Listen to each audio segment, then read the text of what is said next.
Hello students, IIT brain में आपका स्वागत। आज हम एसएस क्रोटो के प्रॉब्लम 1.14 पर डिस्कस करेंगे। एक बार आप क्वेश्चन सुने। An aeroplane flying along the horizontal at a velocity v naught starts to ascend, describing a circle in vertical plane. The velocity of the plane changes with height h above the initial level of motion according to the law v square equal to v naught square minus 2a naught h. The velocity of the plane at the upper point of the trajectory is v naught by 2, यानी initial velocity का half.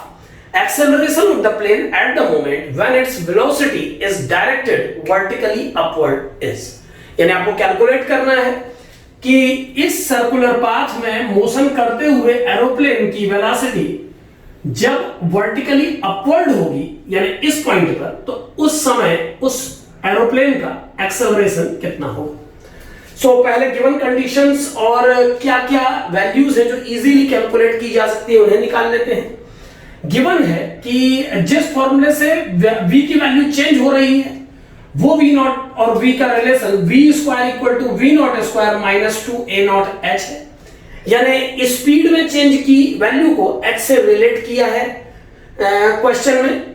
और दूसरा ये given है कि सबसे bottom most point से इस पार्टिकल ने स्टार्ट किया था। मैं ऐसा इसीलिए कह रहा हूं क्योंकि क्वेश्चन में मेंशन है कि जिसको इनिशियल लेवल माना गया है, जहां h को 0 माना गया है, उस जगह पर अगर हम इसमें h की वैल्यू 0 पुट करें तो v की वैल्यू v नॉट आ जाएगी, यानी जहां पर इनिशियल लेवल है वहां पर वेलोसिटी v नॉट है। और प्रॉब्लम में गिवन है कि जब एरोप्लेन स्टार्ट करता है हॉरिजॉन्टल से अचानक सर्किल पे कन्वर्ट होता है तो उसकी वेलोसिटी का मैग्नीट्यूड v नॉट है। इस बेसिक लेवल को यानी कि इस स्टार्टिंग लेवल को ही मेजरिंग लेवल माना गया है, यहीं से हाइट को मेजर किया गया है। यहां पर पार्टिकल की वेलोसिटी का मैग्नीट्यूड v नॉट गिवन है और टॉप मोस्ट पॉइंट पर वेलोसिटी का मैग्नीट्यूड जिसे v1 सिंबल से शो किया गया है वो v नॉट बाय 2 के बराबर है, ये गिवन है प्रॉब्लम में। ये दो डाटा इस सर्किल की रेडियस निकालने के लिए दिए गए हैं। तो सबसे पहले हम इस पाथ का रेडियस कैलकुलेट कर लेते हैं। अगर हम इस फॉर्मूले में v की value v not by 2 put करते हैं तो ये कुछ ऐसे सॉल्व होगा। इसे देखें, v not by 2 square equal to v not square minus 2a not h, यानी 3v not square by 4 equal to 2a not h। ये मैंने कैसे किया देखें कि नेगेटिव टर्म में उधर ले गया और v नॉट स्क्वायर बाय 4 को इधर ले आया और v नॉट स्क्वायर से v not square by 4 minus करके 3 बाय 4 v नॉट स्क्वायर आएगा। बाकी आप समझदार हैं। h की वैल्यू आ जाएगी 3v not square bye 8a not, और चूंकि ये h डायमीटर के बराबर है यानी कि इसको मैं 2r से कंपेयर कर सकता हूं। r की वैल्यू फाइनली आ जाएगी r equal to 3v not square upon 16a not. 2r equal to this, तो 2 8 16 से मैंने कन्वर्ट कर दिया इसको। तो रेडियस इस पाथ की हमने कैलकुलेट कर ली है गिवन डाटा में, यानी v नॉट और a नॉट के टर्म में हमने रेडियस का वैल्यू कैलकुलेट कर लिया। अब अगर हम इस साइड पॉइंट पर वेलोसिटी निकालना चाहें तो हमें इसी फॉर्मूले में h की वैल्यू को रेडियस के बराबर पुट करना होगा, क्योंकि यहां आने तक पार्टिकल रेडियस के बराबर ट्रेवल कर जाए। रेडियस पुट करके h की जगह इस पॉइंट पर वेलोसिटी की वैल्यू को कैलकुलेट किया जा सकता है। अब इस पॉइंट पर वेलोसिटी की वैल्यू कैलकुलेट करके v स्क्वायर बाय r अगर निकाल लिया जाए और डिफरेंशिएट करके इस इक्वेशन से अगर dv बाय dt कैलकुलेट कर लिया जाए तो dv by dt tangential acceleration होगा और v स्क्वायर बाय r इस पॉइंट के लिए सेंट्रीपिटल एक्सेलरेशन का काम करेगा। चूंकि आप इस पॉइंट पर कैलकुलेट कर रहे हैं तो dh बाय dt को आप इस पॉइंट की वेलोसिटी मान सकते हैं, क्योंकि जस्ट इस पॉइंट पर dh by dt हाइट के चेंज होने का रेट इस पॉइंट पर पार्टिकल की वेलोसिटी के ही इक्वल है, एरोप्लेन की वेलोसिटी के ही इक्वल है। इस तरीके से इस प्रॉब्लम के दोनों एक्सेलरेशन कंपोनेंट कैलकुलेट हो जाएंगे और फाइनल आउटकम आ जाएगा। यहां तक हम एक वीडियो क्लिप में पहले ही बात कर चुके हैं। इस पॉइंट पर डायरेक्ट एक्सेलरेशन कैसे निकाला जाए इस पर हम पहले डिस्कस कर चुके हैं, एक क्लिप आपके लिए मैं बना चुका हूं इस पर। आज डिस्कशन इस क्वेश्चन पर दोबारा करने की वजह यह है कि अगर इस प्रॉब्लम को लेके स्टूडेंट के माइंड में ये सवाल उठता है कि सर इस स्पेसिफिक पॉइंट पर तो dh by dt v हो गया इस पॉइंट का, अगर क्वेश्चन किसी आर्बिट्रेरी पॉइंट पे पुट किया गया होता तो क्या हम इसे सॉल्व कर पाते? और कर पाते तो फिर कैसे सॉल्व करते। तो उस बात को, उस पॉइंट को आपके सामने रखने के लिए मैं इस बार फिर इस प्रॉब्लम को सॉल्व कर रहा हूं। सो एक बार देखें कि अगर हम किसी आर्बिट्रेरी पॉइंट पर सॉल्व करते तो कैसे कर पाते, किस तरीके से इसे सॉल्व करते, या आज एक नए मोड में इसे सॉल्व करते हैं। जैसे पिछली बार हमने इस इक्वेशन को डिफरेंशिएट करके dv by dt टर्म से टेंजेंशियल एक्सेलरेशन को कनेक्ट करने की बात कही थी। अब आज हम इस पॉइंट पर मान लेते हैं कि वेलोसिटी वेक्टर की वैल्यू v है। मान लेते हैं इस पॉइंट पर arbitrary velocity vector v vector है। तो अगर हम डायरेक्ट वेलोसिटी वेक्टर को इस पॉइंट पर लिख करके इस प्रॉब्लम को सॉल्व करें तो वो वे क्या होगा काम करने का, ये आप लोग एक बार इस वीडियो में देखें। इससे आप ये भी डिफर कर पाएंगे हर क्वेश्चन में कि जब आप स्पीड को डिफरेंशिएट करते हैं तो टेंजेंशियल एक्सेलरेशन का मैग्नीट्यूड निकलता है, लेकिन जब आप वेलोसिटी को डिफरेंशिएट करते हैं तो आप डायरेक्ट एक्सेलरेशन तक पहुंचते हैं। तो कैसे होगा सॉल्व, एक बार देखें। मान लेते हैं इस आर्बिट्रेरी पॉइंट पर, जो कि किसी भी पोजीशन पे हो सकता है इस सर्कुलर पाथ में, इस पर वेलोसिटी का मैग्नीट्यूड v है और वेक्टोरियली मैं इसे v वेक्टर से शो कर रहा हूं। तो इस v वेक्टर को मैं इस पॉइंट पर वेलोसिटी के मैग्नीट्यूड और उसकी डायरेक्शन के कॉम्बिनेशन के रूप में शो कर सकता हूं। यानी इस पॉइंट पर पार्टिकल की वेलोसिटी को मैं v मॉड यानी उसका मैग्नीट्यूड और v कैप कह सकता हूं। यहां पर बिना मॉड लगाए भी अगर मैं v लिखूं तो आप उसको मैग्नीट्यूड ही समझें। अब अगर इस इक्वेशन को मैं डिफरेंशिएट करूं टाइम के रिस्पेक्ट में तो मुझे मिलेगा dv vector by dt equal to v into dv cap by dt plus dv by dt into v cap. अब यहां पर ये ध्यान दें, इस आर्टिकल में जो ये dv बाय dt लिखा गया है ये वेक्टर केवल v पर है, ये v वेक्टर का d बाय dt किया जा रहा है, जबकि इस तरफ जो dv बाय dt लिखा है ये dv बाय dt वेलोसिटी के मैग्नीट्यूड को डिफरेंशिएट किया जा रहा है। और कई बार हम लोग इस dv बाय dt को v कैप के साथ dv cap bye dv vector by dt भी लिख लेते हैं। तो इन दोनों बातों के डिफरेंस को क्लियर समझें। ये वेलोसिटी का डिफरेंशिएशन है, ये एक्सेलरेशन है पार्टिकल का, और जो dv by dt v cap है जिसे आमतौर पर हम लोग ऐसे भी प्रेजेंट कर लेते हैं, ये एक्सेलरेशन नहीं है, ये वेलोसिटी के मैग्नीट्यूड को डिफरेंशिएट करके उसे वेक्टर फॉर्मेट दिया गया है, ये एक्सेलरेशन का टेंजेंशियल कंपोनेंट है। तो इसे और इसे हमेशा डिफर करें। आमतौर पर हम लिखते समय इस सिंबल और इस सिंबल में एक डिफरेंस नहीं बनाते हैं। आमतौर पर फॉर्मली लिखते समय हम लोग इन दोनों सिंबल्स को फॉर्मली, जल्दीबाजी में कई बार ऐसा होता है कि हम दोनों सिंबल्स को एक ही फॉर्मेट में यूज करके चल लेते हैं, लेकिन महज लिखने तक ये बात सीमित रह सकती है। अगर बात किसी पॉइंट पर कंसेप्ट की आती है या डीप थीम है तो फिर वहां पर आप ये चीज नहीं कर पाएंगे। dv के ऊपर वेक्टर लगाने में और d के अंडर v पर वेक्टर लगाने, ये दोनों डिफरेंट साइन है और इनका मीनिंग डिफरेंट होता है। सो यहां पर हमें dv वेक्टर बाय dt को सॉल्व करना था ताकि हम वेलोसिटी वेक्टर को डिफरेंशिएट कर सकें और सीधे एक्सेलरेशन वेक्टर पे आ सके। तो अब ये जो फॉर्मेट आपके सामने लिखा है ये एक्सेलरेशन का वैल्यू होगा, और इस एक्सेलरेशन के सॉल्व होने के बाद आपको पिछली बार की तरह सेंट्रीपिटल और टेंजेंशियल कंपोनेंट पे डिपेंड नहीं रहना पड़ेगा।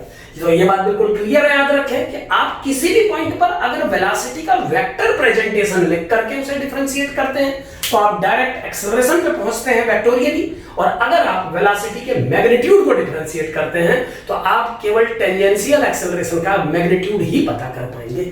सो ए वेक्टर की वैल्यू आ गई है v dv cap by dt plus dv by dt into v vector. ये v का वैल्यू इस पॉइंट के लिए हम बाद में पुट कर लेंगे, जो होगा फिलहाल हम ये मान के चल रहे हैं कि मैग्नीट्यूड v ही है, और dv unit vector by dt को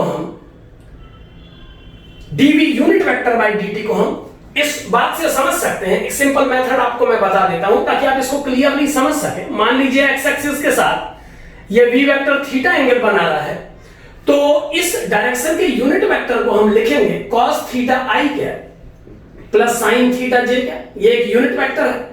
अगर हम इसे डिफरेंशिएट करते हैं तो हमें मिलेगा dv vector by dt equal to minus sin theta into d theta by dt। ध्यान रहे हम टाइम के रिस्पेक्ट में डिफरेंशिएट कर रहे हैं, so minus sin theta d theta by dt i क्या plus cos theta d theta by dt j cap. So इस तरीके का आउटकम हमें मिलेगा। और फाइनली अगर हम D theta by d T यानी ओमेगा को इस क्वेश्चन के लिए rate of change of angle को अगर मैं ओमेगा डिफाइन करूं तो ये बन जाएगा ओमेगा माइनस साइन थीटा आई कैप प्लस कॉस थीटा जे कैप। तो यहां ध्यान दें कि ये जो डीवी कैप बाई डी होता है यूनिट वेक्टर का डिफरेंशिएशन, ये डायरेक्शन में जो वी कैप है उसके परपेंडिकुलर होता है। ये बात मैं इस वेक्टर को देख के इसीलिए कह पा रहा हूं क्योंकि आप भी देख सकते हैं अगर आप इन दोनों का डॉट प्रोडक्ट अपने माइंड में एक पल के लिए कैलकुलेट करें तो ये cos theta sin theta negative है i को i से डॉट करके, और ये sin theta cos theta positive है। सो ओवरऑल कैलकुलेशन से इसकी वैल्यू 0 आ जाएगी। सो ये वेक्टर इस वेक्टर के परपेंडिकुलर है। ये कैलकुलेशन हमें बताता है कि किसी भी यूनिट वेक्टर का डिफरेंशिएशन करने से जो वेक्टर आता है वो उस वेक्टर के परपेंडिकुलर होता है, वो भी एक यूनिट वेक्टर होता है, परपेंडिकुलर होता है, और उसका जो मैग्नीट्यूड होता है वो ओमेगा के इक्वल होता है। यानी D theta by d T और एक परपेंडिकुलर वेक्टर की हेल्प से किसी भी यूनिट वेक्टर का डिफरेंशिएशन लिखा जा सकता है। सो इस पॉइंट पर भी अगर हम देखें तो इस v वेक्टर के इस डायरेक्शन के यूनिट वेक्टर का जब हम डिफरेंशिएशन करेंगे तो हमें मिलेगा इस पॉइंट पर एंगल के चेंज होने का ओमेगा, एंगल के चेंज होने का ओमेगा। और एक चीज यहां पर और देख लें, अगर मैं इस एंगल को सेंटर एंगल से कनेक्ट कर दूं तो ये बन जाएगा थीटा, ये 90 minus theta, so this will be theta.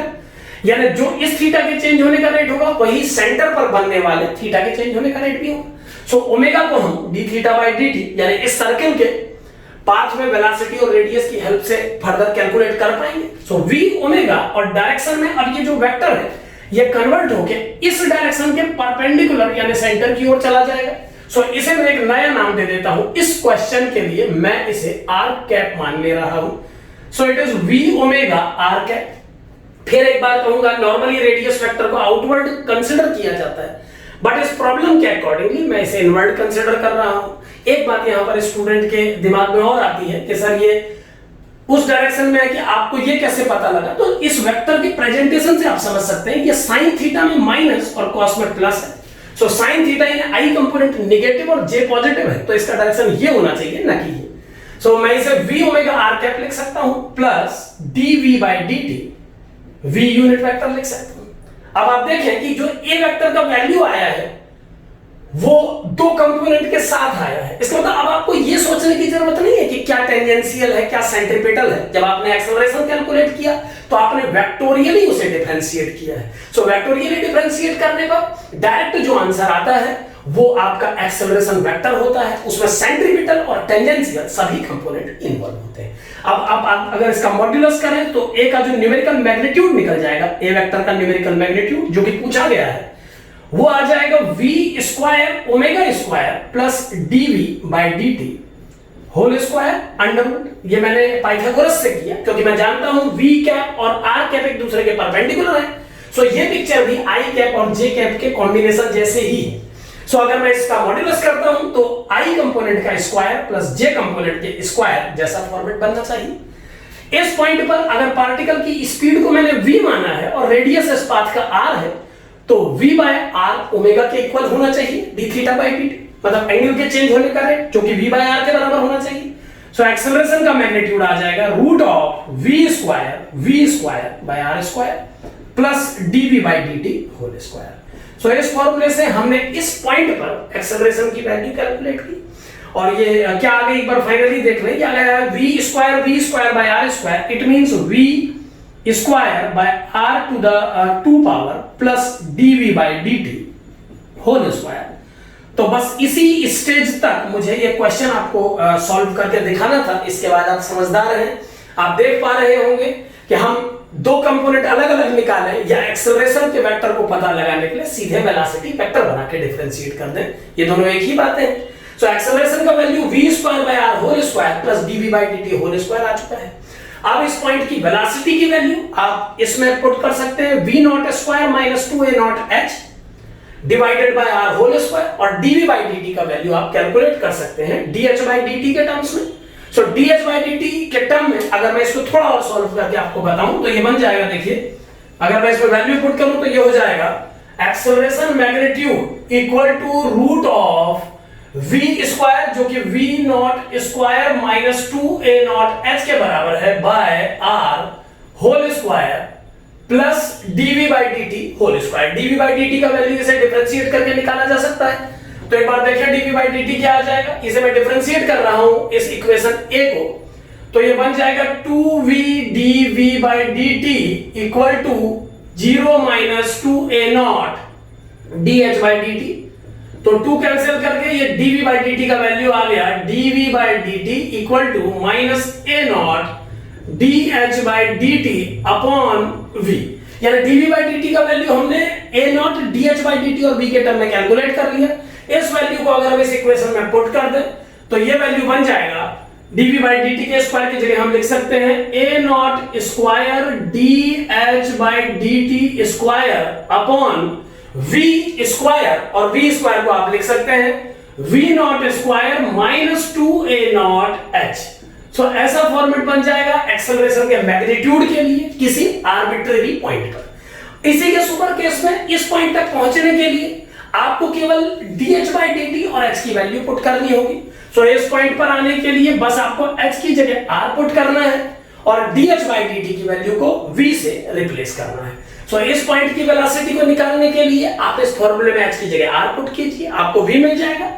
इस पॉइंट पर v निकलने के बाद आप जितना v का वैल्यू होगा उसे ही dh by dt का वैल्यू मान सकते हैं। सो वो प्रॉब्लम इस पॉइंट पर कैसे सॉल्व होगी, यू नो इट। जो पिछला मेथड था इस पॉइंट पे कैलकुलेट करने के लिए वो ज्यादा बेटर था, बट किसी आर्बिट्रेरी पॉइंट पर सॉल्व करने के लिए ये जनरल फॉर्मूला हमारे पास बन रहा है। एक बात और यहां पर ध्यान रखें, इस पॉइंट पर जो पार्टिकल की वेलोसिटी का मैग्नीट्यूड v होगा उसे आप dh by dt नहीं कह सकते हैं, क्योंकि dh by dt हाइट के चेंज होने का रेट है इस पॉइंट पर, जबकि वेलोसिटी का डायरेक्शन ये है। सो dh by dt को अगर आप v से कनेक्ट करना चाहें इस पॉइंट पर तो आप ये कह सकते हैं कि जो इस पॉइंट पर पार्टिकल की स्पीड है उस स्पीड का केवल एक कंपोनेंट dh by dt है।